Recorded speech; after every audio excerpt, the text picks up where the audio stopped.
Bonjour Brigitte. Dans le pacte pour la transition à la Nîmoise, la question du soutien à une agriculture locale bio-paysanne est un élément structurant. Est-ce que tu pourrais nous en dire un peu plus là-dessus, et ainsi d'ailleurs que sur la question de l'eau agricole et potable? Oui, en effet, c'est bien ce qu'on a constaté. Et lundi dernier, en direct sur le même espace du CEDU 2020, Josiane a bien replacé la question de l'alimentation, de l'agriculture dans le contexte du Covid-19 qu'on connaît. Donc l'objectif immédiat, bien sûr, c'est de répondre à l'urgence alimentaire à partir des besoins des populations. Bon, pour ça, on le sait, il faut recréer de vraies relations avec le monde paysan. Il faut mettre en place pour renforcer les filières de solidarité avec les AMAP, les groupements d'achat, les boutiques paysannes, les paysans eux-mêmes pour écouler leur production et sans attendre que les supermarchés s'approvisionnent ailleurs. Ça, c'est évident. Et puis, il faut aider les paysans à la fois pour les aider à produire, et notamment à récolter en cette saison, les productions pour répondre à la demande des personnes confinées, mais aussi à écouler leur stock. Parce que par exemple, ceux qui fournissaient les cantines scolaires, ils ont leur stock sur les bras en ce moment. Donc les deux problématiques coexistent aujourd'hui.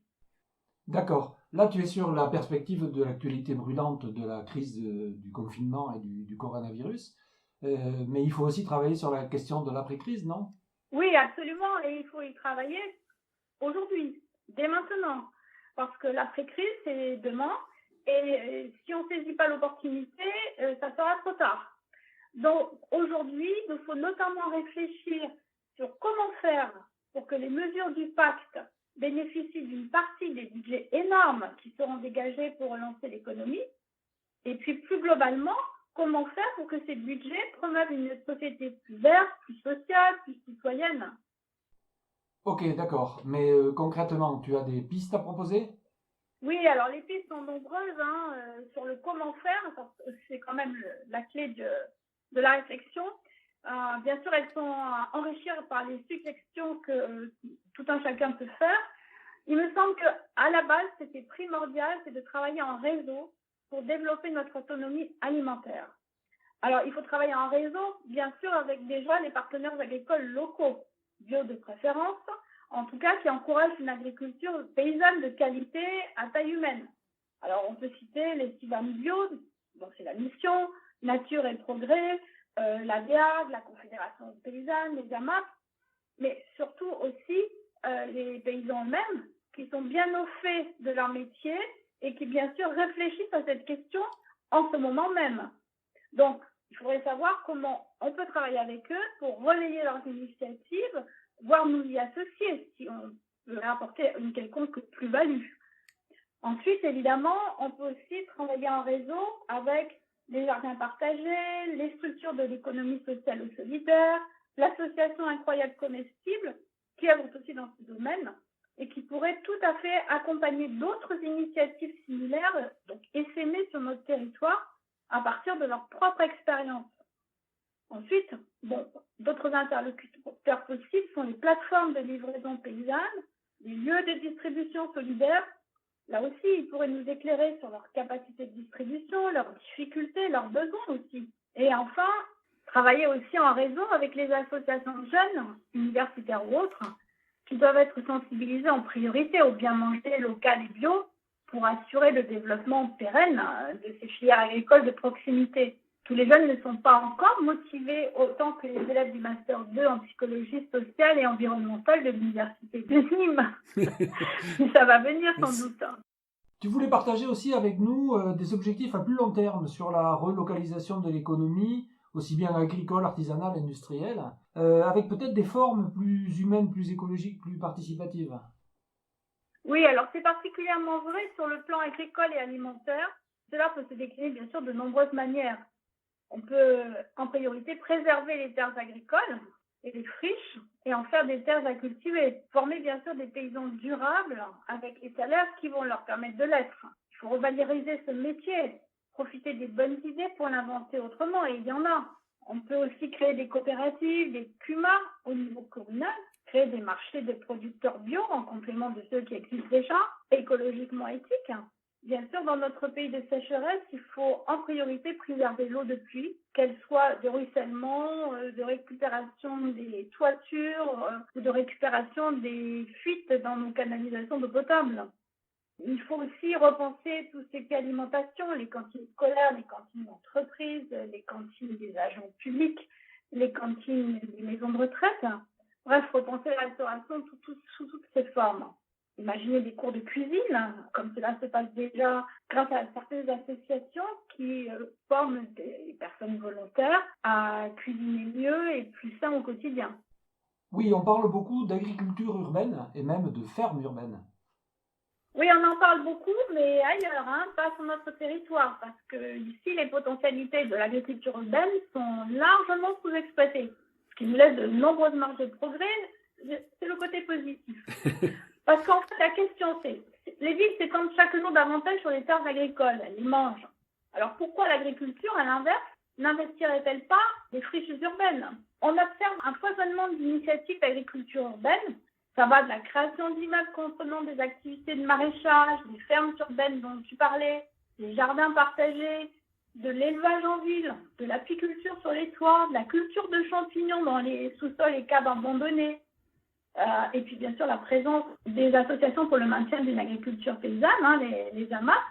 L'agriculture urbaine, déjà, c'est une filière d'hyper proximité et surtout elle est multifonctionnelle, elle est résiliente. Alors, elle permet d'abord aux habitants des villes de reconquérir leur espace urbain, de s'approprier les friches, de participer à l'amélioration de leur propre environnement et de leur propre alimentation. Bien sûr, elle contribue à l'autosuffisance alimentaire d'une rue, d'un quartier, d'une ville entière. Elle contribue bien sûr à la lutte contre la pauvreté. On sait bien que les produits cultivés dans les jardins partagés, par exemple, permettent aux jardiniers associés de manger des produits frais qu'ils ne pourraient pas acheter. C'est aussi un vecteur de lien social et culturel et intergénérationnel. On sort de chez soi pour cultiver, pour élever des poules, par exemple. Donc on rencontre ses voisins, on échange avec eux, voire on cultive ou on élève avec eux. Qu'il s'agisse de maraîchage ou de petit élevage, il y a de nombreuses en Tanzanie notamment, et on a constaté dans chaque cas un impact positif sur les incivilités et le renforcement des solidarités. Ce n'est pas du tout négligeable. Enfin, l'agriculture urbaine est créatrice d'activités et d'emplois durables et non délocalisables. Les fermes urbaines, évidemment, elles ont besoin de main-d'œuvre pour faire face à la demande des habitants. Les entreprises de l'économie sociale et solidaire aussi, qui développent par exemple une activité agricole et qui recrutent des personnes en grande difficulté pour les aider à se réinsérer. Et puis il y a aussi toutes les personnes sans emploi qui trouvent du sens à cultiver un coin de potager. Enfin, l'agriculture urbaine améliore l'agrément de vie dans les villes. Ça, c'est pas négligeable non plus, l'aspect esthétique. Qui n'a pas rêvé de voir fleurir des îlots de verdure dans la ville, de voir pousser des fruits et des légumes. D'habitude, on les trouve emballés sous vide dans les supermarchés. De voir se promener des chèvres et des moutons dans les parcs et les jardins, à la place des broussailleuses et bruyantes, qui n'a pas envie de goûter le miel des abeilles qui sont installées sur son toit, de voir passer la police municipale à cheval, voir comme c'est le cas dans certains villages, de voir ses enfants aller à l'école en charrette tirée par des chevaux. Oui, effectivement. Et tu disais aussi qu'il y a de nombreux services écologiques qui sont rendus à la ville par l'agriculture urbaine. Ils sont de plusieurs ordres. D'une part, c'est une commercialisation en circuit très court. On cultive sur place ce qu'on consomme sur place. Donc, ça répond aux besoins de traçabilité des produits consommés par les acheteurs, mais aussi ça limite les déplacements. Et en termes d'écologie humaine, parce que ça aussi, ça a son intérêt, elle contribue à préserver la santé des paysans, au moins ils n'ont plus de longues livraisons à effectuer. Bien sûr, l'agriculture urbaine, c'est plus de biodiversité. On sait très bien que les jardiniers et les maraîchers urbains sont appelés à produire un grand nombre de variétés de légumes pour faire face à la demande, sur de toutes petites surfaces. Dans nos régions où on a quelquefois des épisodes sévenols, l'agriculture urbaine, elle contribue aussi à la captation des eaux pluviales. Toutes ces nouvelles surfaces, aussi petites soient-elles, mais tout ça, ça contribue à limiter les problèmes d'inondation, que ce soit sur les toits, dans les interstices entre les bâtiments, dans les cours d'école, sur les campus universitaires. universitaires, sur les places, dans les rues. Toutes ces surfaces qui peuvent être végétalisées ou revégétalisées après avoir été bétonnées, eh ben, elles s'assemblent de pluie. Et c'est pas pour rien que la ville de New York, qui fait pas partie des villes les plus philanthropiques, commence à subventionner les fermes urbaines à cause de cette fonction d'absorption de l'eau de pluie. Et puis, on l'a dit, la canicule va croissant, tout le monde le ressent. L'agriculture urbaine contribue au rafraîchissement de la ville. Une surface végétalisée n'absorbe ni ne retient la chaleur comme elle va se bétonner. L'agriculture urbaine participe à la lutte contre l'îlot de chaleur urbain. Et pendant la canicule de 2003, par exemple, on a constaté des écarts jusqu'à 8 degrés entre Paris et la banlieue. Donc, l'effet de rafraîchissement n'est pas à négliger non plus. Mais est-ce que l'agriculture urbaine pourrait suffire à nourrir les urbains? Non, bien sûr, ça c'est une question classique, mais elle peut y contribuer en apportant en prime donc tous les bénéfices sociaux et environnementaux qu'on a évoqués juste avant. Et par exemple, des villes qui se sont largement engagées dans l'agriculture urbaine, comme Almer aux Pays-Bas ou Toronto au Canada, se sont fixés des objectifs de l'ordre de 10-12% de la production de leur alimentation en légumes, viande et œufs cultivés dans la ville. D'accord. Donc, si on revient au pacte pour la transition, est-ce que tu aurais d'autres pistes que celles qu'on a vues sur la vidéo là tout à l'heure qui pourraient nourrir notre réflexion? Oui, des pistes, c'est pas ce qui manque. Pour le collectif Nîmes Transition, il me semble important, dans un premier temps, de relancer auprès des candidats aux municipales nos propositions du pacte qui concernent l'agriculture, l'alimentation. Alors, ça concerne en particulier l'approvisionnement local de qualité, bio si possible, des cantines scolaires, ce qui est aussi un moyen de faire profiter tous les enfants d'une alimentation de qualité, et aussi tous les autres services publics ou délégations de services publics, notamment via le portage des repas à domicile, l'alimentation des personnes en maison de retraite, etc. La deuxième chose sur laquelle nous avons travaillé avec les candidats, c'était la mise à disposition de friches agricoles. On sait, ça a été fait récemment dans certaines autres régions, qu'il est possible légalement, en passant par le préfet, il est possible donc légalement pour un maire de réquisitionner des friches agricoles qui ne sont pas utilisées ou qui sont gelées dans l'attente du possible passage en zone constructible, par exemple. Mais il est aussi possible pour un maire de mettre à disposition des espaces de friches urbaines, soit pour y installer de nouveaux agriculteurs sans terre à un prix abordable et avec de l'eau, soit pour y installer de nouveaux jardins partagés, qui est évidemment un autre moyen pour tous de manger mieux, sans omettre les autres fonctions sociales, écologiques, etc. de ce type d'initiative. Ce qui serait important aussi, ce serait la mise en place d'un projet alimentaire territorial. Alors, qu'est-ce que c'est qu'un projet alimentaire territorial? C'est un dispositif accompagné et financé par l'État qui encourage la résilience alimentaire sur le territoire. Il se construit avec différents partenaires institutionnels et associatifs. Par exemple, des agriculteurs et des producteurs, des collectivités territoriales, des services de l'État, bien sûr, des financeurs, le nerf de la guerre, des organismes d'appui et de recherche comme en matière d'agriculture, la Chambre d'agriculture, le CIVAM, l'INRA, les parcs nationaux régionaux. Ça peut être aussi des partenaires comme des entreprises de l'économie sociale et solidaire, des coopératives de distribution, et puis aussi des gens de la société civile comme nous, comme les membres de Nîmes en Transition, par exemple. Pour exemple, Montpellier s'est doté d'un projet alimentaire territorial ambitieux et écologique.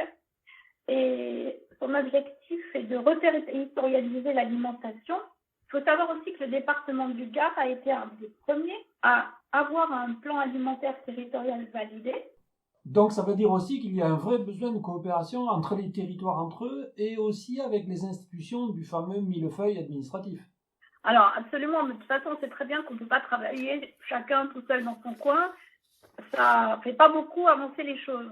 Donc en ce qui concerne les interlocuteurs possibles et les travaux possibles, notamment les outils institutionnels dont on dispose sur un territoire, eh bien on peut aussi travailler sur la réforme du schéma de cohérence territoriale, le fameux SCOT, sur les plans locaux d'urbanisme. Par exemple, là récemment, fin 2019, le SCOT, donc le schéma de cohérence territoriale du Sud-Gard, qui avait été créé en 2013, a été révisé pour le mettre en conformité, d'une part, avec les récentes évolutions réglementaires, la loi Grenelle, la loi Allure, etc., pour prendre en compte les évolutions de son périmètre, le fameux passage à 80 communes, et intégrer l'arrivée de nouveaux équipements structurants comme la ligne TGV et la gare TGV Nîmes-Pont-du-Gard. Ensuite, bien sûr, quand on veut étayer la refonte d'un projet de territoire, quelle que soit la forme qu'il prenne, il faut organiser des audits indépendants de préférence, des diagnostics territoriaux partagés sur différents points, parce qu'il faut savoir de quoi on part avant de faire des propositions. Donc on peut faire des audits sur les hectares à réquisitionner, un audit par exemple sur les terres cultivées autour de Nîmes, c'est important, y compris quand on parle d'agriculture urbaine, de ne pas oublier le périurbain, un audit sur les eaux récupérables. On pourrait avoir des audits sur le traitement des déchets, sur la pollution, enfin bref, sur tout ce qui nous intéresse, pour disposer vraiment de données indépendantes sur lesquelles bâtir l'après, en fait. Ensuite, effectivement, il faut mobiliser les citoyens. Voilà, j'allais y venir, effectivement. Donc, une des pistes, c'était de créer des lieux d'échange physiques. On communique beaucoup par Internet, par les réseaux sociaux, par tout ce que la modernité nous propose. Mais créer des lieux d'échange physiques ouverts à tous, par exemple des labs innovants, en complément de ceux des lieux qui nous accueillent déjà généreusement pour nos rencontres. Merci à eux, je pense au Café d'Anaïs, à la Courte Échelle, au Sémaphore, j'en oublie, mais le spot. Il y en a de plusieurs sortes, ils existent sous différentes formes. Il y en a une catégorie qui me paraît pas particulièrement intéressante, parce que l'objectif final, c'est le gain social collectif qu'on espère en introduisant une innovation. Et ça me paraît aller tout à fait dans le sens de ce que le pacte et Nîmes en transition veut aussi promouvoir. Alors, bon, les idées pour la transition écologique solidaire foisonnent. Il reste à nous emparer de celles qui correspondent le mieux à nos besoins, à nos valeurs, à les adapter à nos enjeux locaux. Et puis, il nous reste aussi à en imaginer d'autres ensemble. Alors, je voudrais simplement, en conclusion, attirer votre attention sur le fait que le choix qu'on doit faire pour l'après, puisqu'on est sur l'après, mais l'après immédiat, même s'il doit s'inscrire dans le long terme, c'est qu'il faut quand même que cet après s'inscrive dans une ligne directrice, à moyen et long terme.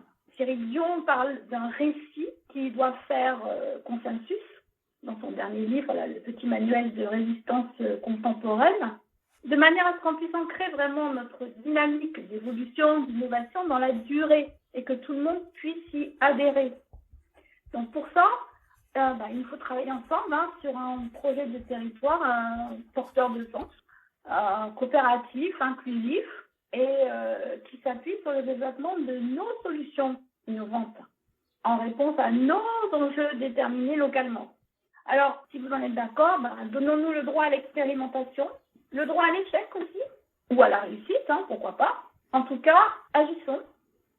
Nous, pour le pacte, c'est un document qui est ouvert, qui va être enrichi des propositions qu'on cueille au fil de l'eau, que ce soit auprès des élus ou des candidats municipaux, que ce soit auprès de vous, que ce soit auprès d'autres.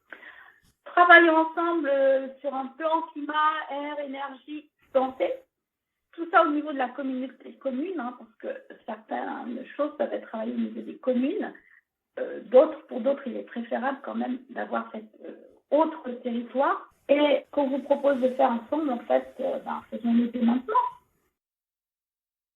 Eh bien, super. Tout un programme. Merci Brigitte.